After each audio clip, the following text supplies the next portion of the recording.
Hello, and welcome to another edition of the Book Review Blog. I am your book reviewer, and today we're going to review the book The Dead Zone by Stephen King. Um, the main character in The Dead Zone is a man who, at the beginning of the book, he is in his early 20s, probably about 22. His name is Johnny Smith, and he is a school teacher at in the town of Cleves Mills in Maine, and he is dating a woman named Sarah Bracknell, who is also a school teacher in Cleves, Maine, or Cleves Mill, excuse me. And at the beginning of the book, they are going on to a county fair, and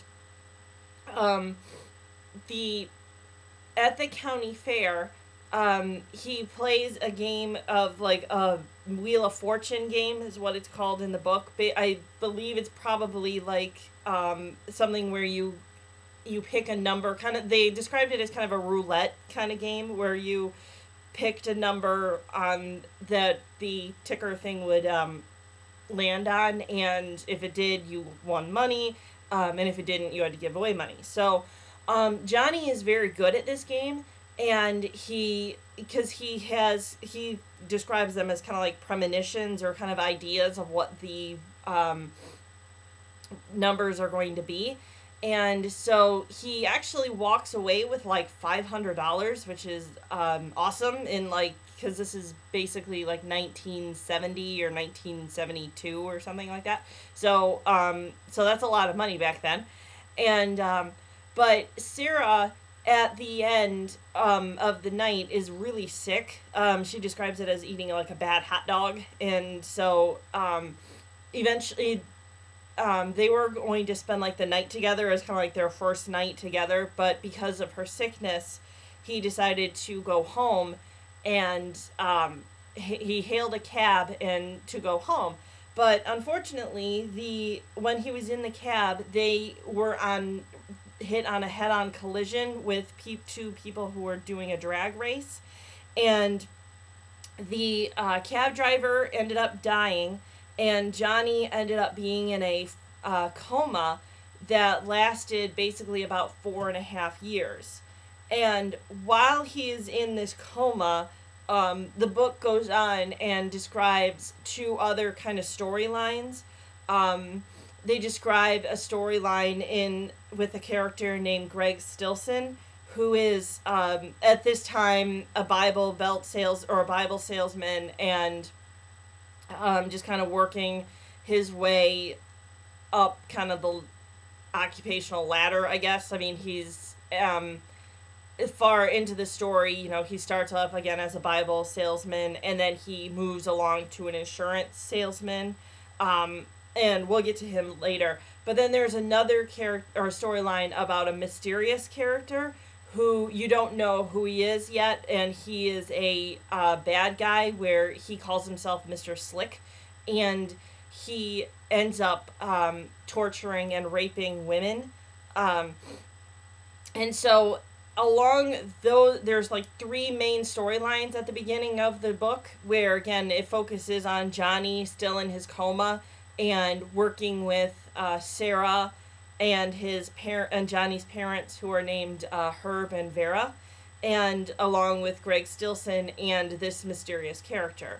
So eventually Johnny wakes up from his coma again after 4.5 years, and he is really shocked at learning what has happened in this 4.5 years.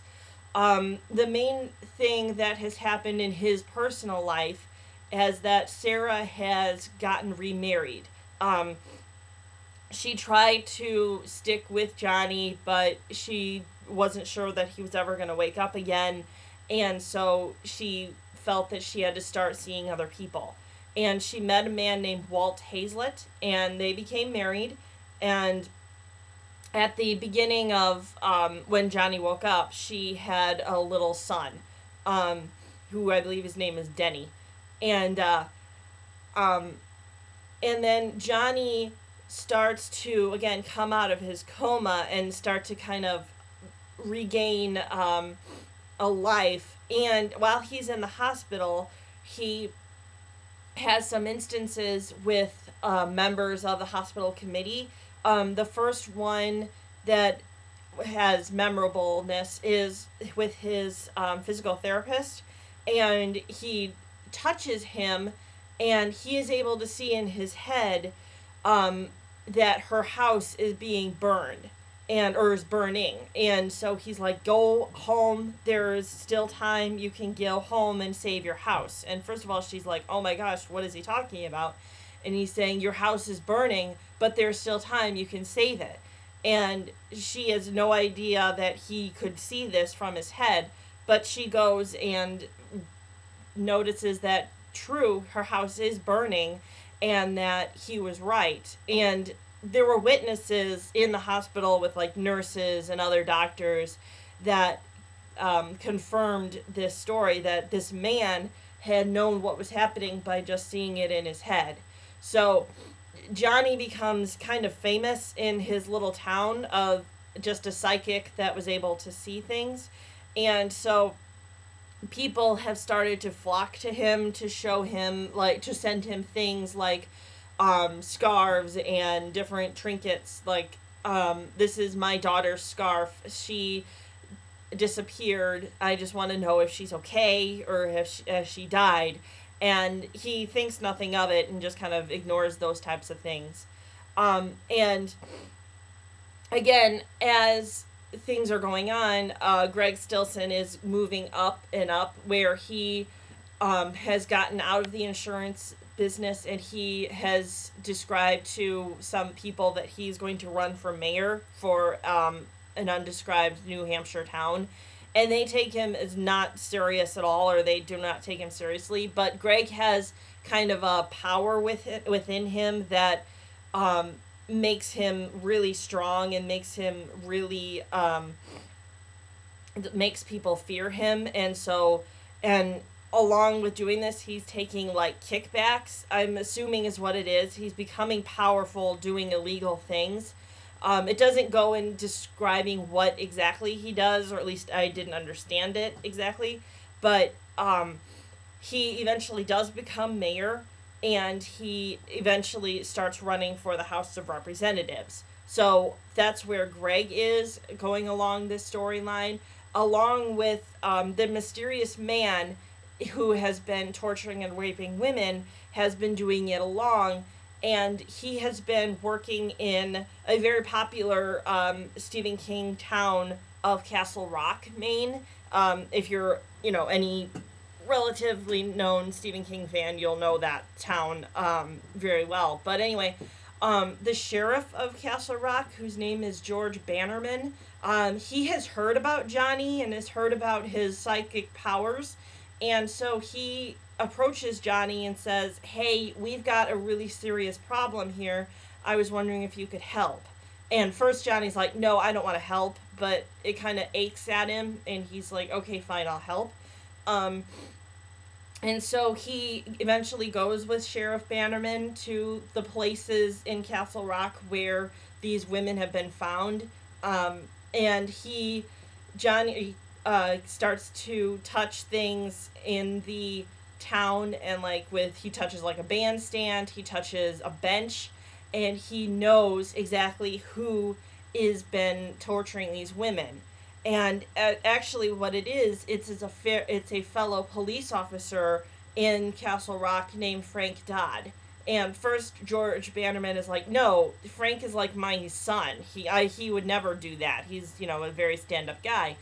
And Johnny's like, well, you may think he's a very stand-up guy, but he's been doing this. And so eventually they do catch up with Frank, and he is done for. So, and that's where that story ends. So there's, of course, no more mention of Frank Dodd. So then the rest of the book focuses on Johnny and Greg Stilson, excuse me. And again, Johnny is just kind of working along, kind of going from place to place, because once he got out of his coma, he doesn't teach anymore. And so he just kind of does little odd jobs. And one of the things that happens is that Johnny takes a job as a tutor for a very rich family.